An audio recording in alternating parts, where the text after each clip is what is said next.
সমস্ত সামাজিক বন্ধুদের আগরতলা পৌর নিগমের পক্ষ থেকে আন্তরিক স্বাগত শুভেচ্ছা ধন্যবাদ জানাই।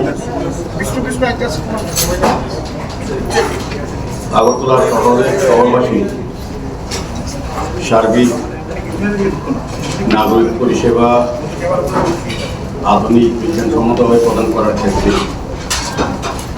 আগরতলা শহরবাসী নাগরিকদের চাহিদা, তাদের সমস্যা, তাদের প্রত্যাশাকে সম্মান জানিয়ে আমরা এবার 2026-2027 অর্থ বছরের বাজেট আমরা রূপায়ণ করেছি, রচনা করেছি। আজকে আনুষ্ঠানিকভাবে সেটা আমরা আজকে এই হাওয়াতে তুলে ধরা হয়েছে।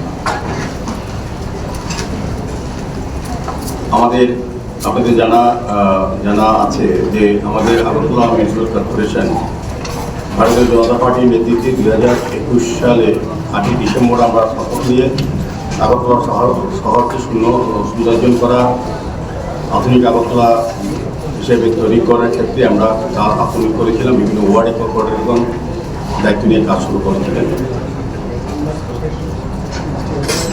এটা আমাদের টেরিয়র মধ্যে 5 বছর যে মেয়াদ, তার 4.5 বছর হয়েছে। এবারই আমাদের লাস্ট বাজেট পেশ করা হচ্ছে আমাদের এই সদস্য উপস্থিতি। তো আমরা বিগত 4 বছর প্রতি বছরই অর্থ বছরে আমরা বাজেট তৈরি করি আগরতলা শহরবাসীর বিভিন্ন সমস্যাকে সামনে রেখে সমাধানের জন্য এবং প্রয়োজনীয়তাকে সামনে রেখে আমরা বাজেট তৈরি করি। তার সুফল আমরা প্রতি বছর পেয়েছি। আমাদের আগরতলা পৌর নিগমের নিজস্ব আয়, ত্রিপুরা রাজ্য সরকারের আর্থিক সহযোগিতায় কেন্দ্রীয় সরকারের বিভিন্ন প্রকল্প, স্মার্ট সিটি মিশন, জল বোর্ড, পূর্ত দপ্তর এবং নবান্ন দপ্তরের সকলের সহযোগিতা আমরা দীর্ঘদিন ধরে কাজ করে যাচ্ছি এবং আগামী 1 বছর আগরতলার জন্য আমরা কী কী পরিকল্পনা রচনা করেছি বা কী কী কর্মসূচি গ্রহণ করেছি, তাই এই বাজেটে আমরা প্রতিফলন দেখতে পাব। ভারতের মাননীয় প্রধানমন্ত্রী নরেন্দ্র মোদীজি এবং ত্রিপুরার মাননীয় মুখ্যমন্ত্রী প্রফেসর ডক্টর মানিক সাহের গতিশীল নেতৃত্বে অনুপ্রাণিত হয়ে আমি অত্যন্ত গর্ব ও দায়িত্ববোধের সঙ্গে 2026-27 অর্থ বছরের বাজেট পেশ করছি। বাজেট এবার আমাদের একটা নতুন বিষয় হচ্ছে ই বাজেটিং, যেটা এবারই প্রথম আমরা চালু করেছি।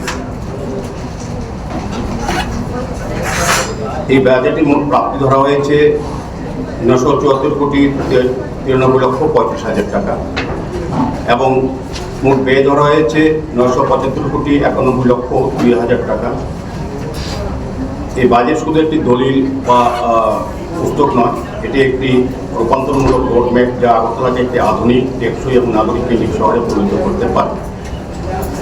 এই বাজেটে আমরা অবকাঠামো উন্নয়ন এবং মূলধনী ব্যয়ের উপর সর্বোচ্চ গুরুত্ব দিয়েছি। মোট ব্যয়ের মধ্যে 836,35,43,43,000 টাকা মূলধনী খাতে খরচ করা হবে, যা আমাদের দীর্ঘমেয়াদী উন্নয়নের প্রতি অঙ্গীকারকে প্রতিফলিত করবে। একই সঙ্গে আমরা আর্থিক শৃঙ্খলা বজায় রেখে মাত্র 97,67,000 ঘাটতি বাজেট পেশ করেছি।